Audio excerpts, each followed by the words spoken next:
We are getting on the Bay Bridge now. This is the Oakland Bay Bridge going into San Francisco. As you can see, it is the Memorial Day weekend. This was actually filmed on Sunday, so it was a nice day, a little bit breezy, cool out. It's my mom and Oliver and Toby, the two dogs. So they're enjoying the scenic view. So let's see how the Tesla performs with full self-driving in downtown San Francisco. This is the first time I've taken it downtown with the latest full self-driving software version 13.2.9. We are riding in a 2024 Tesla Model 3 Performance, which I picked up July 5th of 2024. So far, I don't feel like I've really used the capabilities of the performance or capabilities of this vehicle. Most of the time, I'm driving 95% or more in full self-driving, which I enjoy this technology very much.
So right here, the car is going to need to make a right and an immediate left. It's kind of like a tricky intersection of Market Street here. No trolleys coming, so everything's fine. And right now we're approaching the Embarcadero Center.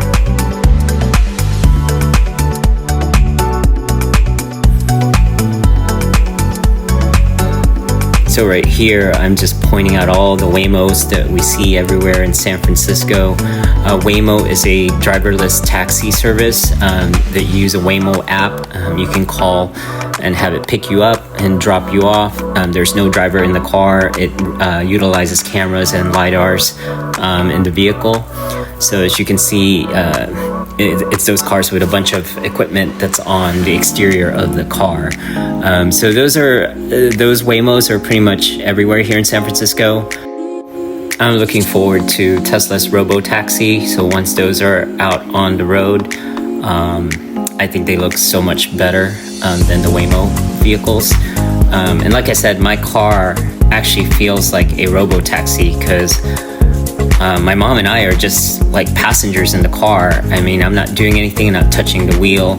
I'm not touching the accelerator pedal or the brake. It knows when to stop for red lights, pedestrians, anything else. I mean, it just feels like you have your own limousine. I can't wait till this becomes unsupervised, so you can do a lot more multitasking in the car. But so far, as you can see, I'm playing around with the touchscreen and the car's not complaining for me to pay attention like it would normally do. And I think this has to do with the latest update of version 13.2.9. I feel like Tesla has definitely come a long way with their FSD. I mean, I've been using FSD since 2022 or 2021, and it's improved drastically. I mean, back when I first started using it, there are many times that I have to intervene, I have to cancel it, I have to, take over. But now, I mean, we drove all the way from Fair Oaks all the way to San Francisco, and I had zero intervention on the highway. And so far, I've had zero intervention here in downtown. I mean, this is not the easiest place to test FSD with all the hills, everything else, one-way streets, the traffic, a lot of people walking around, and it handled everything flawlessly. and it's very smooth. So I'm really impressed with the technology that Tesla has put together with this latest version. And I use it pretty much 95% of the time, even when it's local or anything. It's just nice to be able to look around and feel a little bit more relaxed. One of the things, I used to be like the kind of person that gets annoyed and sometimes engaging in road rage. So, but I find that ever since this using FSD, I really don't care about other cars around me, if they cut me off or what. It's just, I'm not the one driving, and I feel a lot more relaxed, especially when you're in traffic. It's nice to use it in traffic as well, because, it just handles everything. It switches lanes on its own. It knows the right lane to get into. So yeah, I feel a lot more relaxed. And from a person that used to drive only sports cars with manual transmission, it's amazing that I've fallen in love with this technology where the car is driving for you. And yeah, I feel like when I was a kid, I always imagined if cars would ever really full self-drive on their own. And I feel like I'm now living in that, era where it's starting to happen. So it's amazing.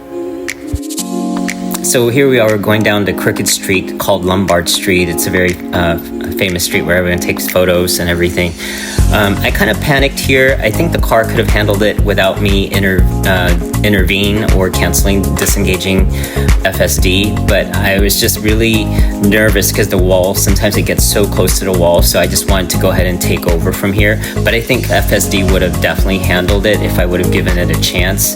But I was just being very cautious on it. Yeah, so this is the Lombard Street, and I don't know if you guys remember the Real World MTV San Francisco. Well, the house that they lived in is the one on the right, like once you go down this that other hill that we just passed, but it's just right there where they shot it.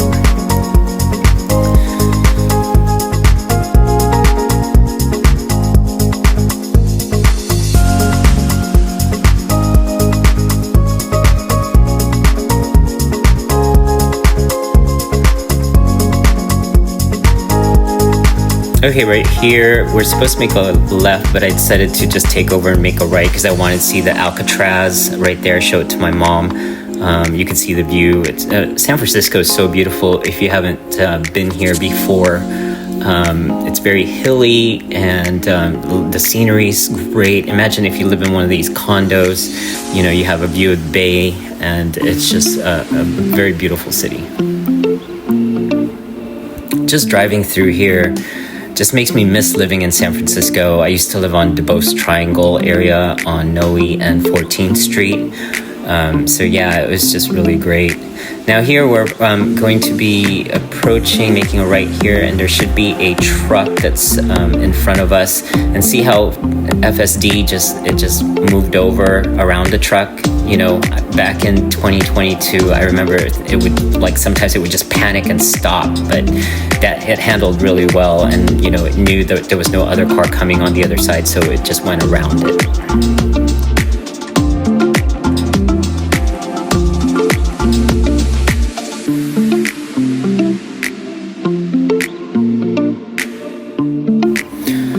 So the next stop here is we're going towards the Palace of Fine Arts. We're going to stop there, take a few photos, but this is the route going there. It's a little bit of a traffic here, so it's a lot of stop and go.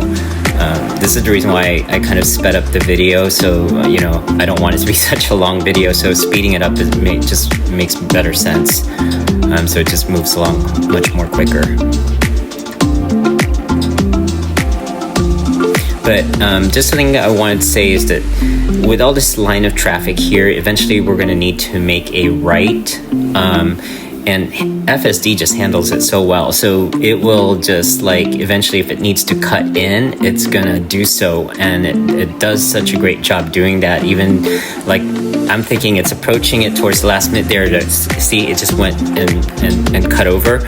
And now it's moving over again. And then eventually we're going to make a right soon. And when I mentioned cutting over, it's not like it cuts somebody off without signaling. It does signal, and when the opening is just right, it makes its way in assertively.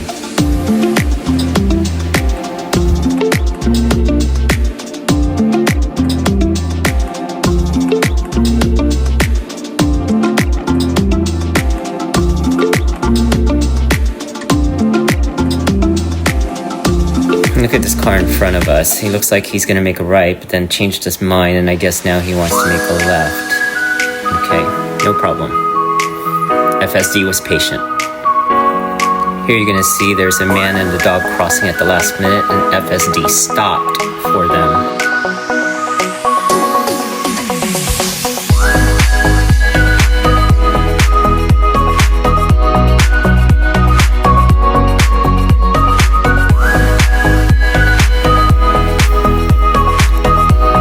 Okay, this next intersection, it makes a left, and then it's gonna need to make a right, and it was on, it waited for the bus, and then it was assertive enough to try to cut in with the other cars because it needed to be on this lane, and it did it, it handled it so well.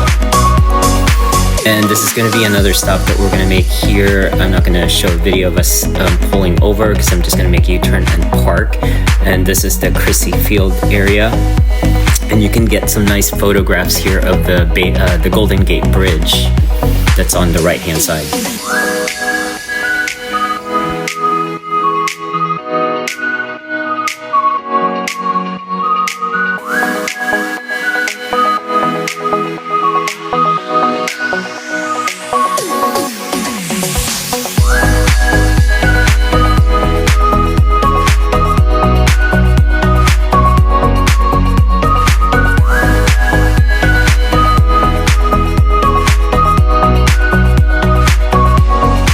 So now we're going to head over to Daly City, and the route that we're taking is towards the Presidio area of San Francisco and onto 19th Avenue eventually. So for the remainder of the drive, I think the next part that I'm going to make a comment on is there was something in Daly City that had occurred, an event, so you might want to check that out and see how it handled it.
FSD is handling these windy roads very well without any drama or shifting out of its lane or anything like that. It's pretty much centered throughout the whole entire time.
As you can see here, my mom is holding the phone. My sister just called her, but then I actually ended up talking to her more. But it's nice that the cabin camera is not complaining with the device on hand, and probably because she's the passenger. But as you can see, my hands are moving around while I'm talking to my sister.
If you're thinking about purchasing a Tesla, I recommend using a friend's referral link. If you know somebody with a Tesla, to have them send you the link, or if you don't, feel free to use mine. I'll link it down below.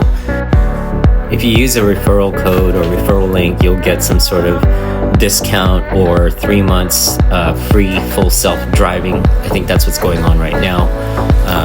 In the past, I've seen them give out 1,000, 500, sometimes 1,500 off the purchase of your vehicle.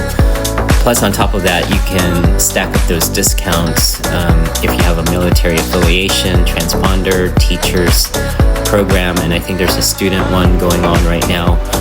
Plus, if you qualify, you can take advantage of the $7,500 tax credit that's deducted off the price of the vehicle instead of filing your tax return and waiting till next year. And I believe this program is going away at the end of this year.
When the Model 3 first came out in, I believe that was 2018, I actually placed a couple of orders, but I always would cancel because I wasn't prepared to, drive an electric vehicle. So, especially coming from someone that's likes two-door cars, sporty cars, coupes, sports cars, and I tend to like manual transmission. So, I was completely shocked that now I'm actually driving, a Tesla.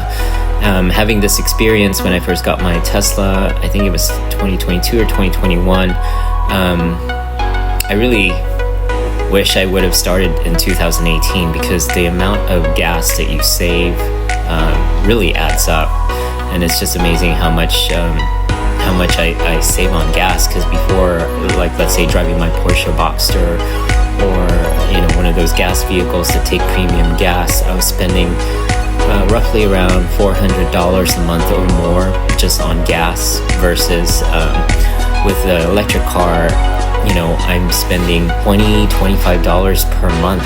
That's it.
So here we are coming towards a critical disengagement, and I think what caused this is there's a red car in front that wants to make a left, then there's this black car, plus this car in front of us, the white one, decided to stop when he had the right of way. So the Tesla was probably, he wasn't sure if he was going to make a right there, so I think the Tesla kind of wanted to go around, but then saw that red car plus the black car coming, so it did a critical disengagement. So I think that's a safety protocol.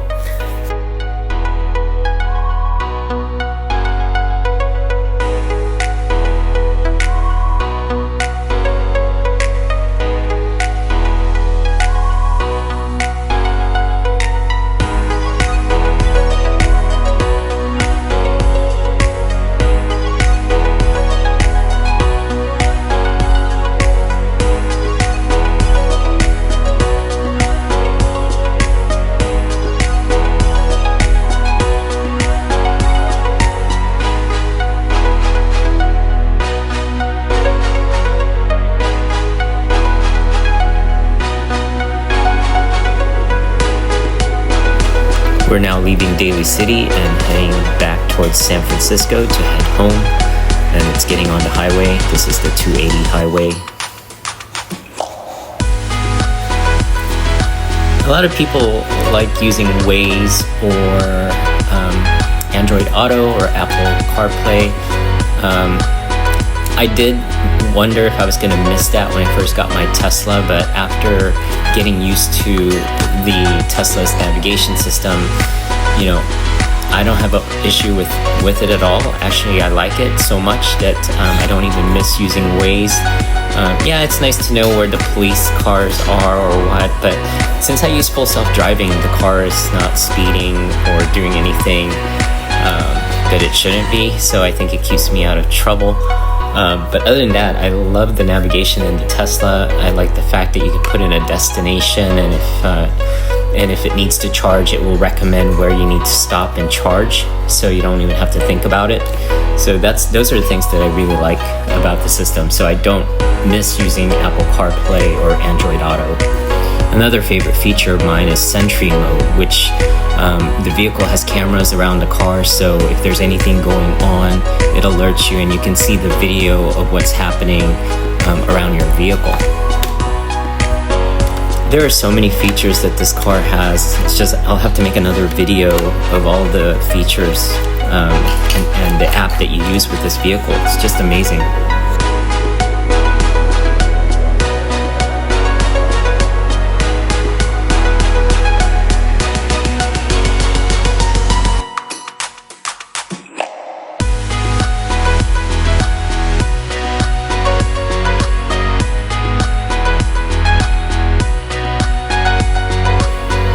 Since I used to drive Porsches, BMWs, Audis in the past, I really considered getting a Porsche Taycan, and I was invited to one of their events where I got to drive it on the Sonoma Raceway when they first launched it, and I really love that vehicle. I love the look of it. The only reason why I didn't get one and what stopped me from getting any other brand of EV is due to the Tesla charging network. I mean, for me, that was very important. And I like the way it's integrated, where you don't have to think about it. So if your car needs charging when you're on a road trip, it already recommends where you need to stop. And if you have full self-driving engaged, it takes you directly there.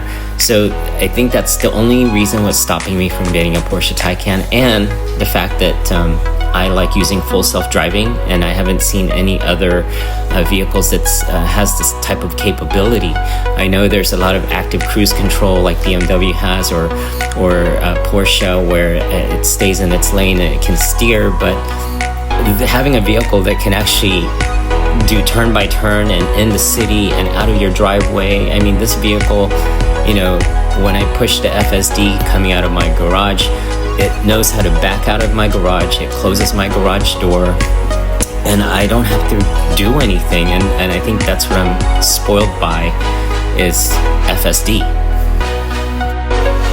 And another thing I like about Teslas is that they get updates frequently, software updates. So sometimes you get a new feature, your FSD gets better. I just feel like your car just constantly keeps getting better with time, versus other cars where that's it, that's what you get. And these updates, you just apply them. You don't have to go to a dealership, you don't have to go to the service center to install them. It will alert you on your phone, on your app, and yeah, it's just wonderful.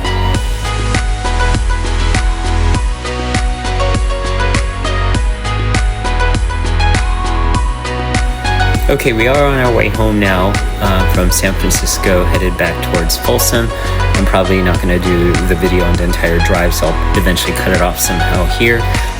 It's pretty easy when it's on the freeway. I don't seem to have any problems there. I am using standard mode, and I do like the new update of 13.2.9. It seems like standard mode is much better. When it needs to pass when it needs to get on the fast lane, it'll pass and then go back to the lane afterwards, which I like. The other thing I noticed about 13.2.9 is that I can reroute or do things on the touch screen without it complaining that I need to pay attention. So I think that they've increased the time of how much you can do before it asks you to pay attention, but most of the time I didn't have any problem. As you can see in the videos while I was in San Francisco, I was constantly messing around with rerouting in the navigation, and it wasn't complaining at all. So I definitely appreciate that update. I feel like this was definitely a great test for me, and I've gained a lot more confidence in trying out full self-driving in San Francisco on a Memorial Day weekend where there's a lot more traffic, a lot more people, and I feel like the car did so well in the city. I didn't have to intervene or anything except for the time that I wanted it to make a right because I wanted to see a different view, but that wasn't the fault of the car. I just wanted to go take a look at some of the sceneries with Alcatraz. But anyways, other than that, I was super impressed with how full self-driving 13.2.9, this is the first time I've used it in San Francisco, and I was super impressed with it. Normally, I live in the suburbs, and so I feel like FSD is so easy for the suburbs area, but doing it in the city was something I've been wanting to do. And like I said, I brought my mom with me and 2 dogs, and she was very comfortable. She didn't panic at all. She actually likes it when I'm using full self-driving. She likes it when my stepdad is using full self-driving in their Model Y. So I think it's great. I can't wait till the robotaxi, and once we're able to do unsupervised, it'd be nice to be able to do a little bit more in the car. I mean, of course, I'd still be paying attention, but it'd be nice if I can just, read my text or anything like that on my phone if I need to without hiding it under the steering wheel. I think that's my workaround right now, is just if I need to reply to anything, I'll put the phone underneath the steering wheel. The FSD is not going to complain.